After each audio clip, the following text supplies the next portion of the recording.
Kim Olpad રાજ્ય ધોરીમાર્ગ પર કિમ નજીક મુળદ પાટિયા પાસે એક શાળાના વિદ્યાર્થીઓ ભરેલી વાન પલટી ગઈ હતી। વાનમાં 9 જેટલા વિદ્યાર્થીઓ સવાર હતા।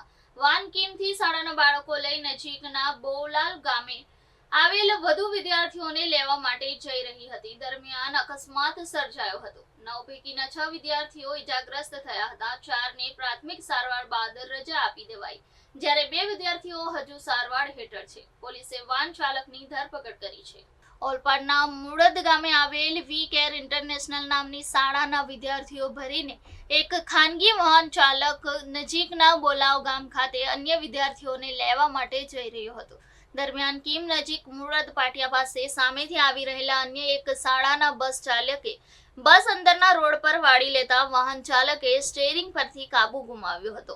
વાનમાં કુલ 9 બાળકો સવાર હતા, જે પૈકીના 6 બાળકો ઇજાગ્રસ્ત થયા હતા, જે તમામ 6 બાળકોને સારવાર અર્થે નજીકની હોસ્પિટલમાં ખસેડવામાં આવ્યા છે, જ્યાંથી 4 બાળકોને પ્રાથમિક સારવાર આપ્યા બાદ રજા આપી દેવાઈ હતી, જ્યારે 2 બાળકોને વધુ સારવાર અર્થે સુરત હોસ્પિટલ ખાતે ખસેડવામાં આવ્યા હતા। અકસ્માત બાદ વાહન ચાલકે પોતાની અકસ્માતગ્રસ્ત વાન લોકોની નજરથી બચાવવા માટે એક ખુલ્લી જગ્યામાં પાર્ક કરી જાતે પોલીસ સ્ટેશન પહોંચ્યો હતો। ત્યારે બીજી તરફ શાળા સંચાલકોએ વાન ખાનગી હોવાનું અને વાન ચાલકોને વારંવાર સૂચના આપી હોવા છતાં પણ વાન ચાલકો બેફામ રીતે વાહન હંકારતા હોવાનું કહી પોતાના હાથ ખંખેરી લીધા હતા। જોકે સદનસીબે અકસ્માતમાં કોઈ જાનહાનિ થઈ ન હતી। જોકે ઘટનાના સીસીટીવી વાયરલ થતા એક તબક્કે શાંતિથી બેઠેલી પોલીસ પણ દોડતી થઈ હતી।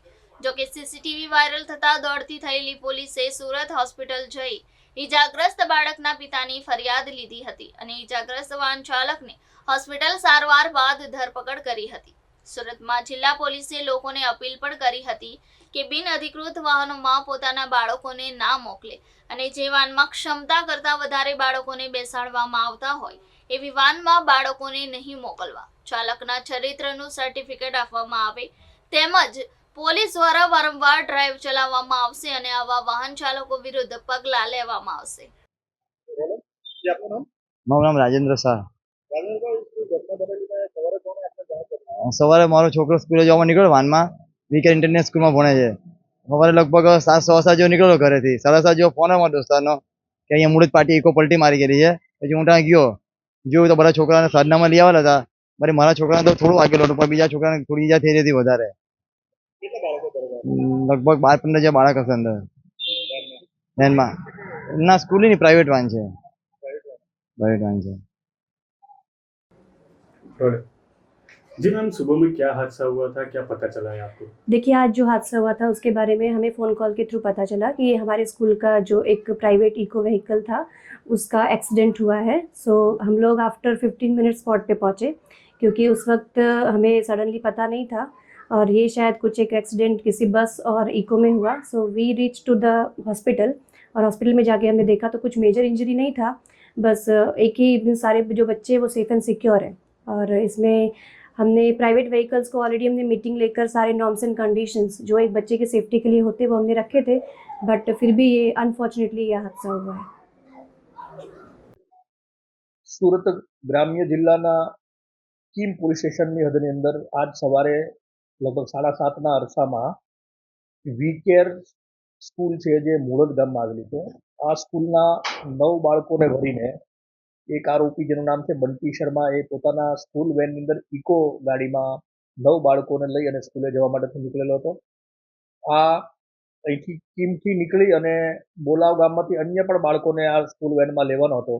એ દરમિયાન એ જ્યારે વેન હાઈવે ઉપર હતી ત્યારે મુળદ ગામ પાસે એક બસ જ્યારે ટર્ન લઈ રહી હતી ત્યારે આ ઇકો ગાડીનો જે ચાલક છે એ અત્યંત સ્પીડમાં હતો, ઓવર સ્પીડમાં હતો, ને એના કારણે એ બસની પાછળના ભાગે ગાડી ટચ થયેલી, એટલે અકસ્માત થયેલો। એના કારણે આ ગાડી છે એ પલટી ખાઈ ગયેલી।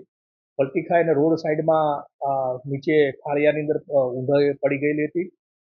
આ અકસ્માતના આજુબાજુના લોકો ભેગા થઈ અને બાળકોને સ્કૂલ વેનમાંથી બહાર કાઢેલા હતા।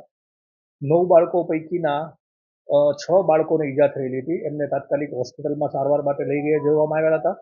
સ્થાનિક પોલીસને જાણ થતાં કીમ પોલીસ સ્ટેશનનો સ્ટાફ પણ બનાવવાળી જગ્યા પર પહોંચેલો હતો। બાળકો જે ઈજાગ્રસ્ત હતા એ પૈકીના 2 બાળકો અત્યારે સારવાર હેઠળ છે, એમને ઈજાઓ થઈ છે નાની મોટી. 4 બાળકો છે જે ઈજાગ્રસ્ત થયેલા હતા, એમને પ્રાથમિક સારવાર કર્યા પછી એમને રજા આપવામાં આવેલી છે. આ જે સ્કૂલ વેનનો ચાલક છે બંટી શર્મા, જે કીમ ગામમાં રહે છે, એમની પોલીસ દ્વારા ધરપકડ કરવામાં આવી છે. આરોપીની સામે ભારતીય ન્યાય સંહિતા અને મોટર વ્હીકલ એક્ટ હેઠળ ગુનો દાખલ કરવામાં આવેલો છે. આ જે સમગ્ર બનાવ છે એમાં જે સ્કૂલમાં અધિકૃત કરવામાં આવેલા બાળકો જે વેનમાં હોવા જોઈએ એની કરતાં પણ વધારે બાળકો છે એની પણ કલમ લગાડવામાં આવી છે. અમે નાગરિકોને અને વાલીઓને પણ અપીલ કરીએ છીએ કે પોતાના બાળકો છે એ જે સ્કૂલ વેનની અંદર જતા હોય છે અથવા ખાનગી વાહનોમાં જતા હોય છે એ ક્ષમતા કરતાં વધારે એ વેનમાં ન હોય એની કાળજી રાખે. સ્કૂલને પણ અમે અગાઉ પણ બધી સ્કૂલોને જણાવેલું છે, મિટિંગો કરેલી છે કે એમના સ્કૂલમાં આવતા બાળકો છે એમની પૂરતી કાળજી લેવામાં આવે, ડ્રાઈવરોનું ચારિત્રનું સર્ટિફિકેટ રાખવામાં આવે, વાહન છે એની ક્ષમતા કયા પ્રકારની છે, કેટલા બાળકો એની અંદર ભરવામાં આવે છે, તમામ આરટીઓ અને કાયદાના જે નિયમો છે એનું પાલન કરવામાં આવે, જેના કારણે આ પ્રકારના જે અકસ્માતો છે એને અટકાવી શકાય. પોલીસ તરફથી પણ ડ્રાઈવ રાખવામાં આવશે કે અનધિકૃત રીતે જે વાહન ચાલકો બાળકોને અથવા અન્ય વાહનોમાં જે બેસાડીને મુસાફરોને બેસાડવામાં આવે છે એ ડ્રાઈવ રાખી અને એમની સામે પણ કાયદેસરની કાર્યવાહી કરવામાં આવશે.